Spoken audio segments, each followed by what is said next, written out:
In this video, we are going to see about experiment number 3, exploratory data analysis.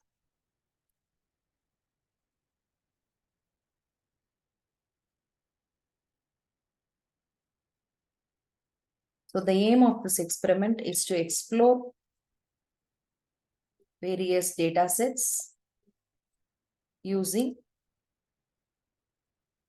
pandas and NumPy libraries. So in order to explore various data sets, I would like to give an example using housing data set. So first let us see how to import the data set into using the pandas data frame. So we are going to convert a CSV file. We are going to import a CSV file into a pandas data frame. For that, let us import the library, import pandas as PD and import NumPy as NP. Then let me have the data frame name as df pd.read_csv.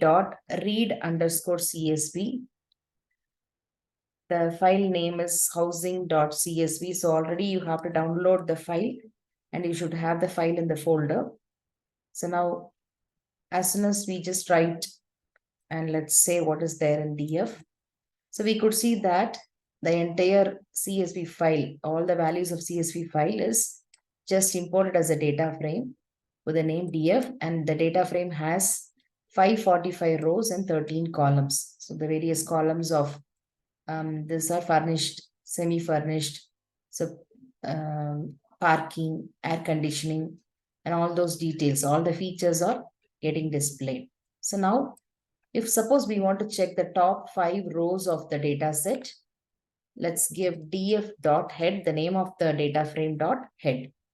So by default, it returns the top 5 rows of the data set, and df.tail displays the bottom 5 rows of the data set. So now you see the bottom 5 rows of the data set is displayed. So if suppose I want to display the top 10 rows, I have to give the value inside the .head function. So now this displays the top 10 rows of the data set. So in addition to that, there are some more commands called df.columns. This display the features of the data set. So starting from price area, you have till the furnishing status. So it describes about the different features of the data set. Then df.info gives a little bit detail about the feature, whether it is what type of object it is, what is its data type, and how much value it has, okay, non-null value, and all those details get displayed in the df.info. Now in the next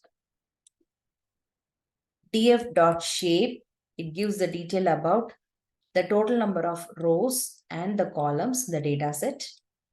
Then you have df.describe.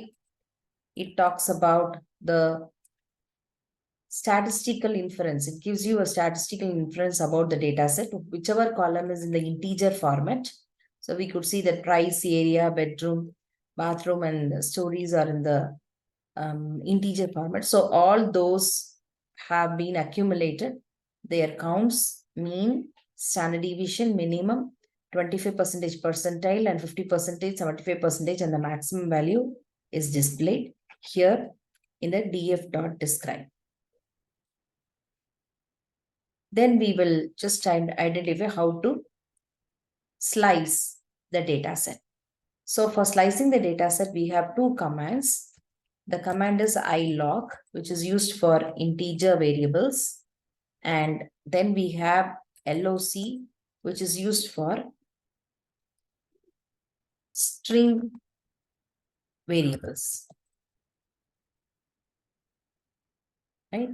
So we will experiment few using this. df of, suppose I want to display one particular column, I can just give df of price. Should give the exact name of the column. So now you see that all the price values are displayed. So now you want to display only the top 5 prices. That is the first 5 prices. So you can give df of price dot head. So now the first 5 values are getting displayed. Then you can even give df dot price. This also will display the price column. So these are two ways with which you can specify a name and display the values. So now df dot I location will give you, for example, I give dot 0. It display the first row of your data set. So all the rows, all the values of the first row is displayed. Suppose I just give df dot I location of 1 or 12 colon maybe 20. It will display the values from 12, 13 to 19. So this is how you can slice the data set. Suppose any rows you want, you can just take it up and you can slice it. Suppose I just give df dot I location of colon comma 2. It gives all the rows of the second column. So all the rows of the second column is displayed. So now I say 2 colon 3.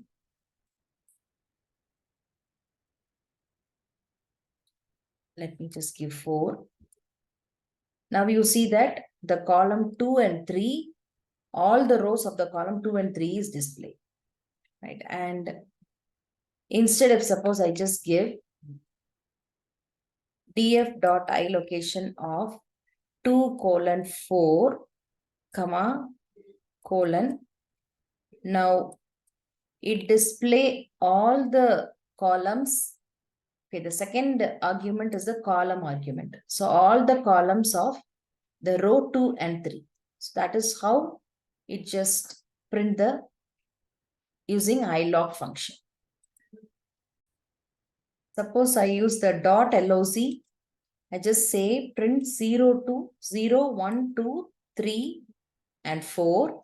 Okay, and what is that I am supposed to print is, I am supposed to print price to bedrooms. Just print only price to bedrooms. We'll have a correct key values. So we have to give df dot loc of the 0 to 5, 0 colon 5, that is the 4 rows of from price. This is the price. Okay, give within double quotes, then bedroom. All right, so now we'll see how it get printed. Yes, so the 5 rows get printed from the price to the bedroom. So this is how you use the dot loc and loc function. Now we will use some filtering commands. We'll try to use some filtering commands. The first filtering commands is we'll use greater than, less than, any number of values we can use it. For that, let me just have print the top 5 rows. Next, we will use the filtering commands. So here we have written a small filtering command, the data frame name. So I'm within quotes we have given df of area greater than 6,000. So print all the rows of area greater than 6,000. So now you see all the areas are greater than 6,000. So similarly, you can even write one more filtering command is the bedrooms. So you can say bedrooms equal to 4. So now whichever rows has the value of bedroom equal to 4, it is displayed here. So this is how you can filter. So all type of filtering, not equal to, greater than, less than, and all sorts of conditional statements works here for the filtering commands. Now we will experiment some manipulating commands. The first command that we are going to check out is, let's take yes. Yes is equal to df of df bedrooms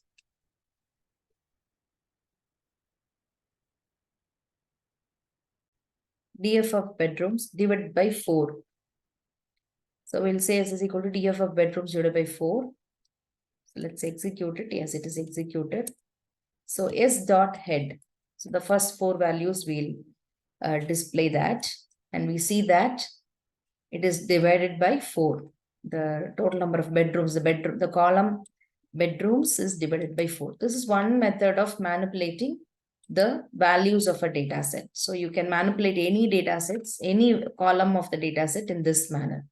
So one more method of manipulating that using the apply function. So I say S is equal to df of bedrooms, the column name, dot apply. Dot apply is a function in pandas. So dot apply of np dot square root. So I am just doing a square root of this bedroom column and I'm storing it in the S. So let's say S dot head. So now a square root is applied to the column name bedroom. And the value is stored in yes. And one more is using lambda. There is something called lambda. Now you see here S is equal to df of the column name dot apply. So within apply you can give lambda d into d square. Now what happens here is this value of bedroom is squared. And now we'll see how it happens. So now you see here the particular column value bedroom is squared. So this is one method of manipulating the values of a data set. So now we will sort the values of the data set. We'll try how to sort the value of the data set. Now we'll check out how to sort the values. So first we will do it as df dot sort underscore values by. So using what parameter are we going to sort it? So let us use the value price and let's say ascending equal to true. In the sense, if ascending equal to true means we are sorting it in the ascending order, then in place equal to true. So suppose you say in place equal to true in the sense we are sorting the data frame and storing the values in the same data frame df. So in place is equal to true means we are storing it in the same data frame df. So let us just execute this and check it out.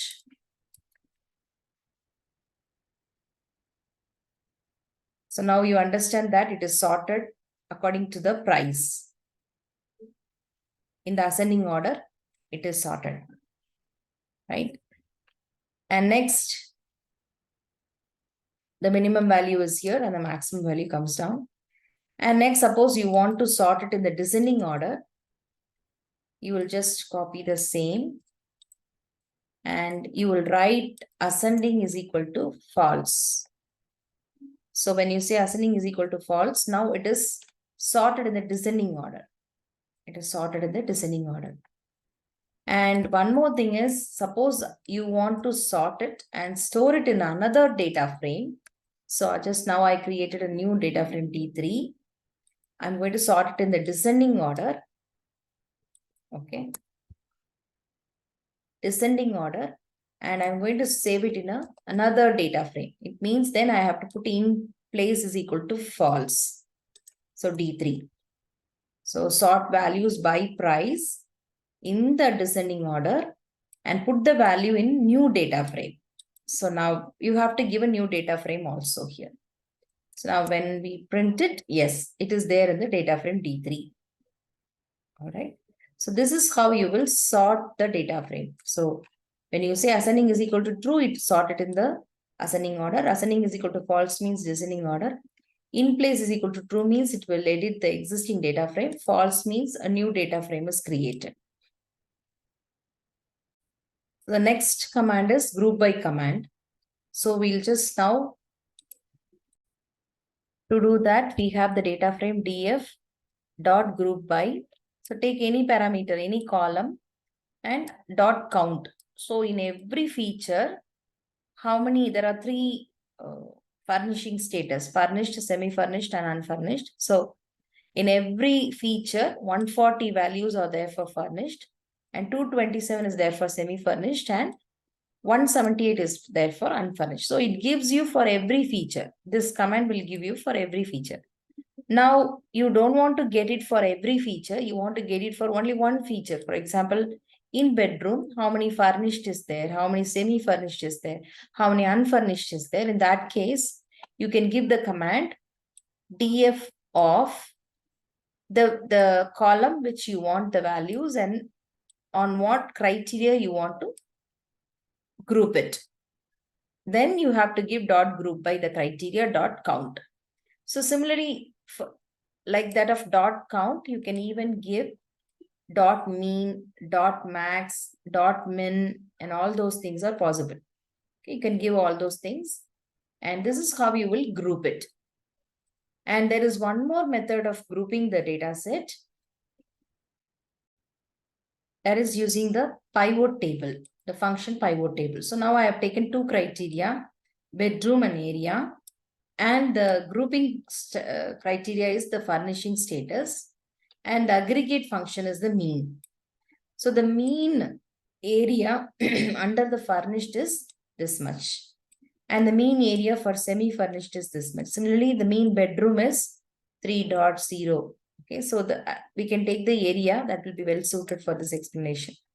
So the furnished is this much, semi-furnished is this much, and unfurnished is this much. So these are the different exploratory data analysis commands, the basic exploratory data analysis commands for this lab.